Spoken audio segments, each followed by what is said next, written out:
it's time to sit back and relax with your favorite drink. And listen.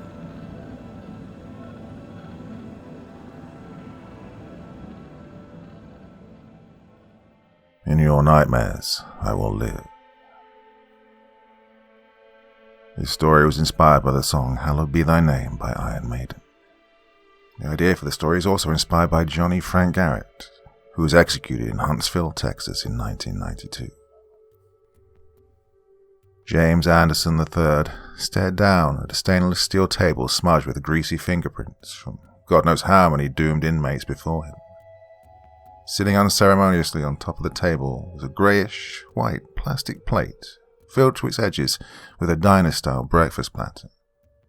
It included 3 fried eggs over easy, overdone, grits with butter, ice cold, 3 strips of bacon, undercooked, hash browns, overcooked, and 2 pieces of toast cut into triangles.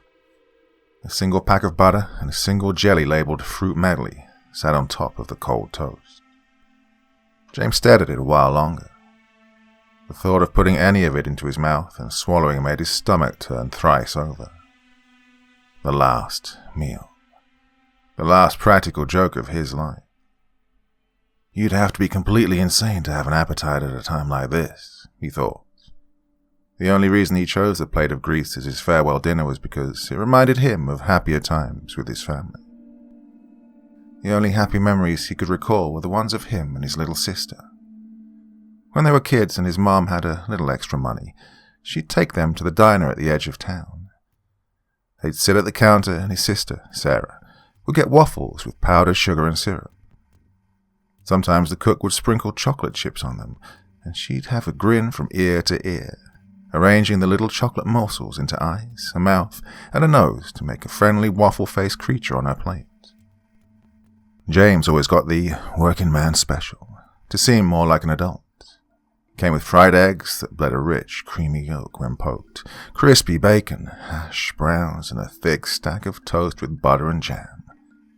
In truth, he often looked longingly at his sister's waffle plate, but he had concluded that only babies ordered that kind of stuff, and at 12, he thought of himself as nearly a man. Those times were worlds and worlds away. The reality was that being a man had turned out to be one big, sick joke. A curse, he thought now, looking at his last meal. The platter in front of him, all these years and worlds later, was a poor imitation of the breakfast he remembered from the diner. James stared some more, eyes widening at the thought of his younger self and the long, tortuous path he'd walked to get where he was today. Not even going to take a bite? The guard asked from his post at the doorway. James shook his head slowly back and forth. And after all the trouble we put into making you a special dinner, talk about gratitude, the guard said. James knew he was trying to get a reaction out of him. The guard hated him. They all hated him. Everyone looked at him like a piece of shit on the sidewalk, like something disgusting and unwanted, a smudge upon their good, clean world. The guard knocked on the glass of the closed door, signaling someone to come and take him back to his cell. James was glad for it. The smell of the congealing food was making him sicker by the minute. Minutes, he thought. How many do I have left? Another guard entered, unlocked the chain from the steel chair that was attached to James's handcuffs, and walked him out of the door and into the hallway. He walked down the hallway and could see the other inmates in their cells, staring out at him with faces like floating masks. One was a grotesquely exaggerated mask of sorrow. Another was a fool's mask, cross-eyed and deranged. The fool laughed at him as he walked by. Another looked like a devil, reaching through the bars at him. The guard slammed his nightstick on the bars of the cell and the inmate jumped back, his face returning to normal. James stared at him as he walked by. They locked eyes and the inmate, a middle-aged white man with thinning grey hair and a wiry build, ran his thumb horizontally across his neck and then waved goodbye. James was taken back to his cell to wait for the audience to arrive. He was sentenced to death by lethal injection, and it was to be carried out on that day, June 10th, 1992. The guard locked the cell door and looked through the bars at him. "Today's a beautiful day for killing scumbags," he said before walking away with a little spring in his step. James wondered if they really believed he was guilty. He was an innocent man. He'd only been a teenager when he was first jailed, accused of horrible things. Sometimes at night, he tried to imagine doing those things that they'd said he did, and he couldn't. Sometimes the world twists in ways that make you question your reality, he thought. Maybe I'm crazy. Maybe I did do it. He put his head in his hands and was surprised to find that he had more tears to cry. He let them out, almost savoring the sensation. Everything was his last. What would be the last thing he saw? What would be his last thoughts? He wanted it to be about his mother and sister. He'd planned to close his eyes in that final moment and imagine an alternate reality, one in which his father hadn't died when he was 4 and his mother had never gotten remarried to a man who'd repeatedly abused him and his sister. In this alternate world, James had gone to college and met a girl, and they'd both worked hard to build a life together. They'd have one daughter, maybe, who he would name Sarah after his sister. They'd buy a little house somewhere, maybe even in another state. He would move his sister and his mother to Maine, maybe. He'd never been there, but his father had, and he'd shown him pictures when he was a little boy. It seemed like a beautiful place. They'd live there in a little cottage and smell the pine trees and the salty sea and be happy. He would picture that life from beginning to end as they injected him with a poison that would kill him. Maybe death would take him there if he was lucky. James was pulled out of his fantasy by footsteps approaching his cell. They were heavy and slow. He didn't recognize them. Well, he knew the sound of all the guards' footsteps, and these didn't match.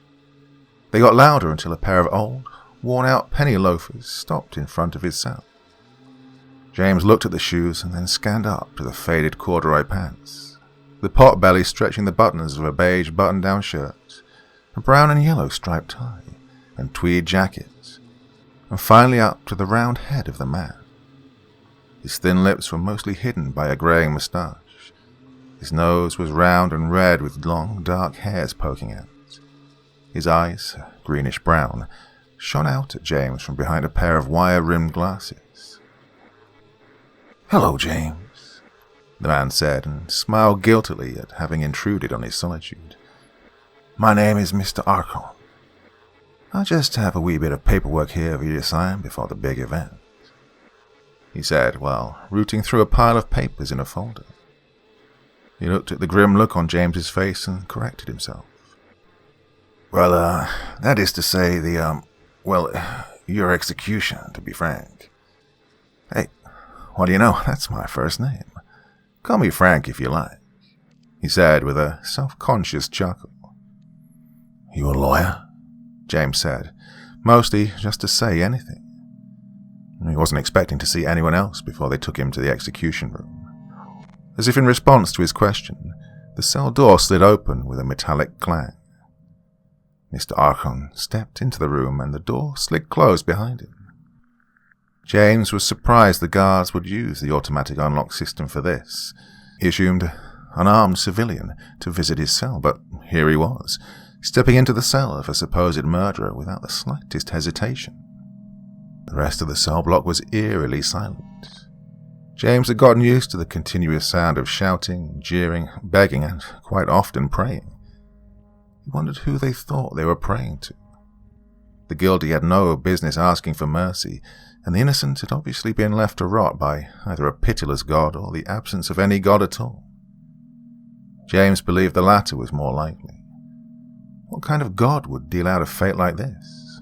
Sick joke indeed. "James Anderson III, yes indeed," Mr. Archon said as he found the paper he was looking for. He pushed his glasses up onto his stubby nose again and again as they slid down relentlessly towards the paper. "Well, Mr. Anderson, I am not a lawyer, but a clerk of the state sent to tie up the loose ends of your case." "Well, with all due respect, Mr. Frank, My case has so many loose ends, I'd be surprised if you could tie them up in the few minutes I have left. Mr. Archon looked at James with an almost comically exaggerated expression of pity. He pouted his bottom lip out and shook his head. Oh, what a world we live in that deals out such a fate to a young man such as yourself. It really is a shame to meet you under such bleak circumstances. But alas, here we are, and there are still a few things we can accomplish before your time comes to an end. Mr. Archon shuffled over to the metal bed and sat down, laying his battered briefcase on its side. He popped the latches and shuffled through another mound of disorganized paperwork, whistling a tune as he searched.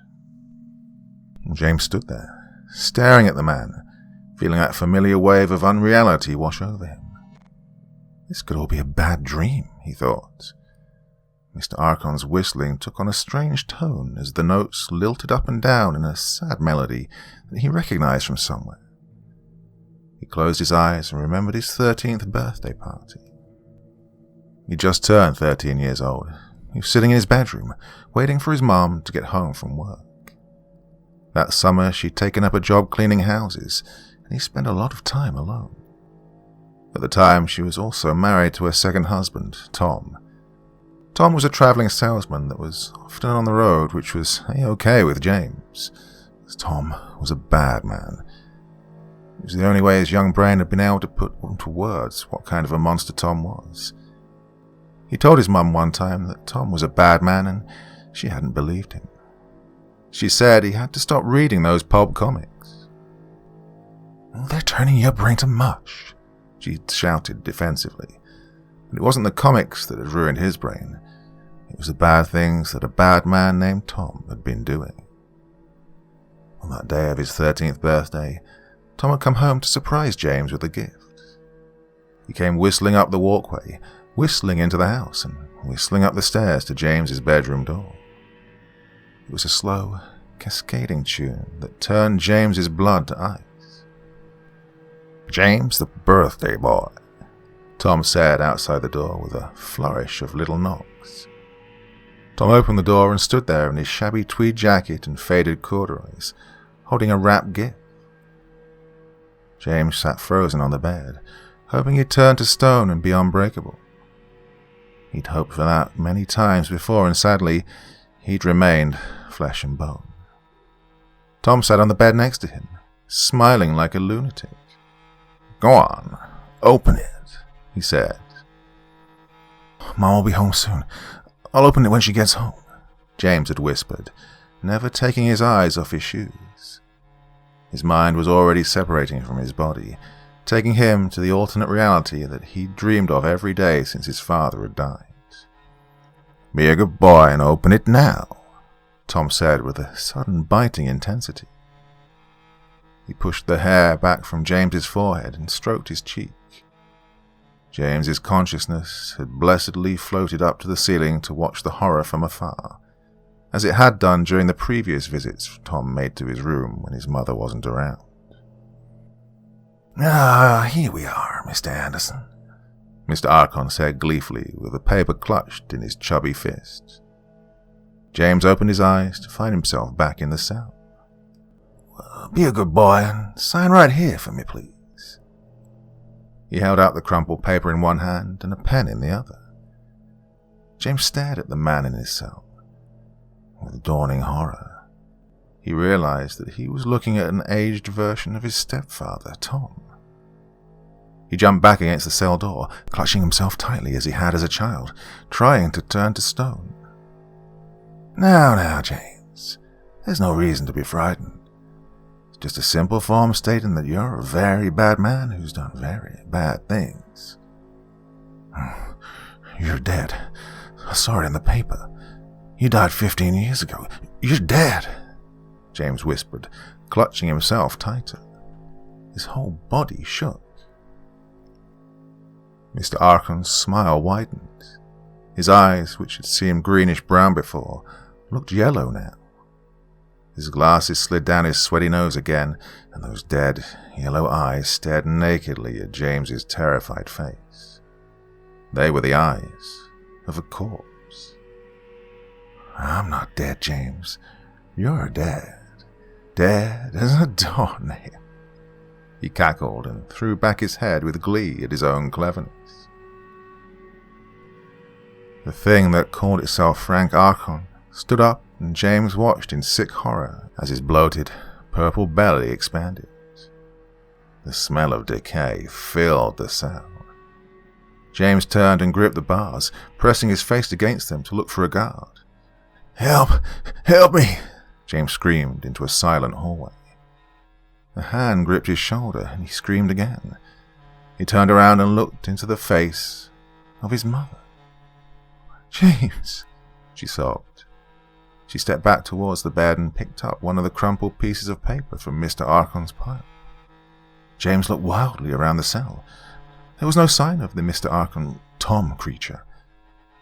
He looked back at his mother, who was wearing one of her old house dresses. Her greying hair was coming loose from her usually neat bun.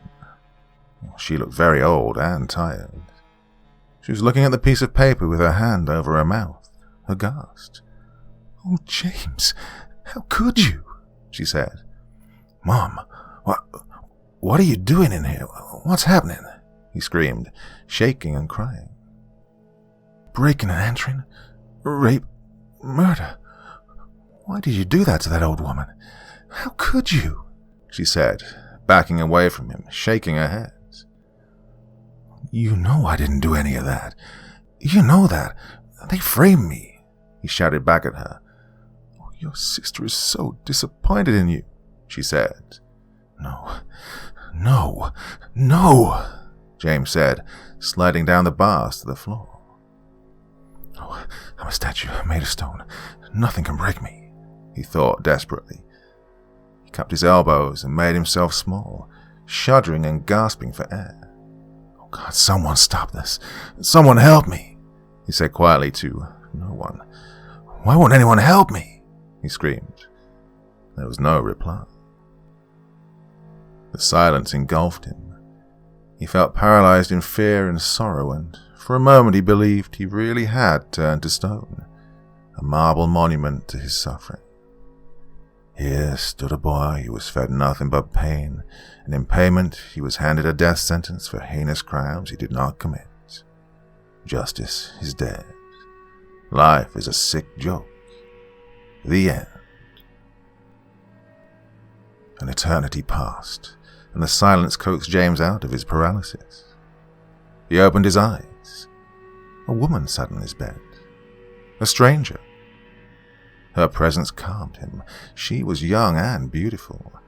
Her green eyes glowed out of her face with sharp, comely features. Her dark hair cascaded past her shoulders, shiny and smooth. She wore an expensive-looking black suit, tailored to perfection. She had one leg crossed over the other, and a foot with a pointy, black, high-heeled shoe bounced up and down. She looked completely at home and elegant in a jail cell on death row. "What is this? Am I going crazy?" he asked the woman. "No, James. You just took a trip through your own brain," she said with a calm smile. "My mother, she thinks I really did those things," he cried with the heartbreaking strength of a child. "No, dear.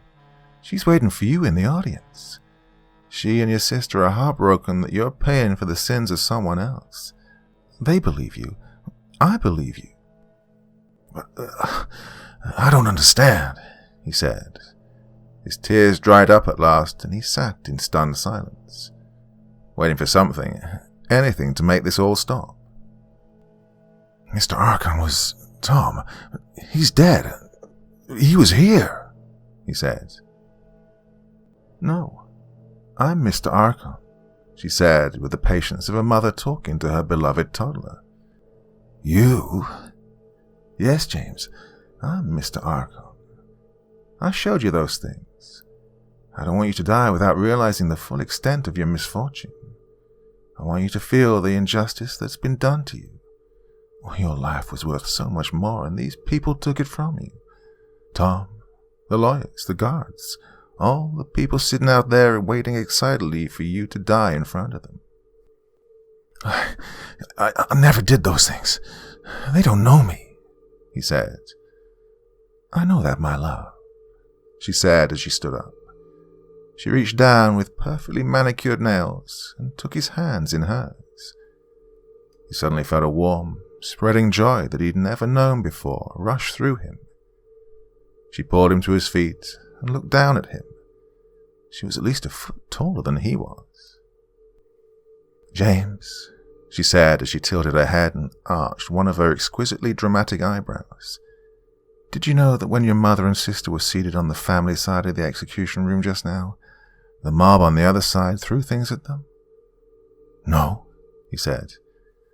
Did you know that one man spat in your sister's face and called her a slut? No. Did you know that they're sitting there right now cursing your dear mother and sister for simply being related to a monster such as yourself? James shook his head, no, and looked down at the floor. He felt his cheeks go hot with the beginning of deep rage. They're gonna cheer when you take your last breath. When you think your last thoughts, they'll be laughing and smiling, and your family will walk out of here humiliated and harassed, probably for the rest of their lives. God, it's not their fault, James said, clenching his teeth. Of course not. It's these people, she said with a voice that echoed in his head through all the years of his life. All the injustices he'd been dealt for simply being born. Wrong place at the wrong time, and here comes the punchline, he thought through a thickening red curtain of anger. James squeezed his eyes shut and clenched his fists tight enough to make his fingernails draw blood in the soft pads of his hands. He gulped in the rancid air of his cell and screamed with every ounce of energy he had left. When the last of the howl had escaped him, he fell to his knees, panting. What can I do? What can I do? He said. Do you believe in immortality? She asked. I don't know what you mean, he said, looking up into her beautiful face. I am the bringer of justice for lost souls. You deserve revenge. What will your last thought be, James? I don't know. I want my family to be happy. No, she said, her eyes flickering like flames. Suddenly James's mind went blank. It was a relief. He could see himself standing in the blackness. Behind him was a figure in a black robe. A rotted hand reached out from beneath the cloak and pointed down. He looked down off a precipice into a never-ending pit of flames. They ebbed and flowed like the sea. Bodies were writhing down there, screaming and screaming. He saw Tom, and the judge that convicted him, and the lawyers that failed him, and all those people who were so excited to see him die. And he smiled at their suffering. Mr. Archon's voice rang out beside him, and he was back in the cell. Your death is inevitable, but a curse will last forever, it said. James could hear the guard's footsteps approaching. It was time. He smiled up at Mr. Archon, and she smiled back. The guard opened the gate and grinned at James. He didn't seem to notice the tall Mr. Archon standing behind him. He put James in handcuffs. Showtime, the guard said, and walked him out of the cell. James looked over his shoulder and smiled at his tall friend, who nodded back at him. Two guards opened the double doors to the holding area of the execution room. James could hear the crowd murmuring on the other side of the wall. His mind was clear. He knew what his last thought was going to be. The head guard nodded to the others, and they took him out to face the audience. A roar of noise erupted as soon as he emerged from behind the curtained area. One side of the room was filled with people screaming at him, their faces red with fury, some with tears and some with smug smiles. On the other side, separated by metal bars, sat his mother and sister. They were the only ones there to mourn him. They were both crying and sat up straight when they saw him. He made eye contact with his sister and gave her a smile. The crowd grew louder at the sight of that. He looked at his mother and mouthed the words, "I love you." "Devil bitch," someone shouted at his mother. James turned to the man and saw a flash of him burning in a pit of flames until he was nothing but blackened bones. The bones continued to beg for mercy. The man shrank back at James's stare and shouted no more. The guards walked him over to a gurney. He laid down willingly and stared at the ceiling, feeling as strong as stone as they tied his arms and legs down. Once he was strapped down, the man in charge of the operation, Master of Death, James thought, somewhat amused, asked him if he had any last words. He did. James turned and looked at his audience. "My life has been filled with pain and horror. The injustices done to me and my family can never be fully repaid, but I can try. Today I will be put to death for crimes I did not commit. Not only do you condemn me, but you condemn my family, who deserve none of this. I have had a day of lasts, my last meal, my last piss, my last cry, my last conference with demons. I do not mourn my last day on this earth, because I believe in immortality. My body may perish today in front of you, but you will not be rid of me. I curse you. I curse all of you who came to see me die. I curse the ones who worked to take my life away and those of you who did nothing to stop it. I curse the bad men who have hurt me over the years, and I curse this world for being what it is. I curse your blood. I curse every person who is born of your bloodlines. In this curse, I will live on. When you think you've put all this behind you, I'll be the chill that grazes your neck on a dark street. I'll be the fear that creeps up on you and consumes you the last years of your life. I'll be the sickness that takes your wife, your child, your own sinful heart. In your nightmares, I will live. In the deepest pits of your own hell, I will wait for you to join me. I'm immortal in your suffering. Mom, Sarah, I love you and I always will. The rest of you can go to hell." The crowd surged and had to be held back by guards. The needles were inserted into the veins of each arm and the poison injected. James looked at his family one last time and willed them to remember him as a good man. His sister sat up and screamed his name. "James," she sobbed. His mother stood and pulled her close, kissing her head. She looked up at her son. "I love you, my sweet boy," she mouthed to him. James smiled at them both.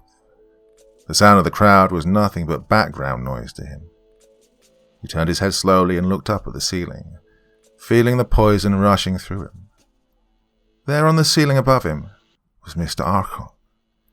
She was up there in the shadows, just a pair of yellow eyes staring at him with joy.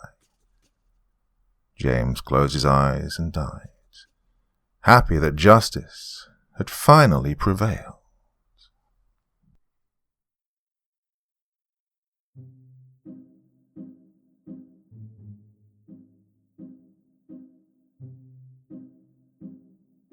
A story based on a song by Iron Maiden. Now, I don't want you to get the wrong impression that I only listen to 80s metal music. I don't by any means do that, but yeah, I got some favourites from back in the day, and that's one of them. Hallowed be thy name. Oh my dear, yeah, I'm getting a bit carried away here. But yeah, really nice to do a story based on one of my favourite old school metal tunes. And I've done a few others based on songs as well. I'll put them in the video description, so if you like that, you can listen to those as well. Right, well, this was Sunday. Monday, of course, is one of my traditional days for releasing a video, so I will definitely be back again tomorrow. Hope you had a lovely day. Hope it wasn't too cold for you, or too hot if you're in the southern hemisphere. And, well, see you again very soon. Till the next time, sweet dreams and bye-bye.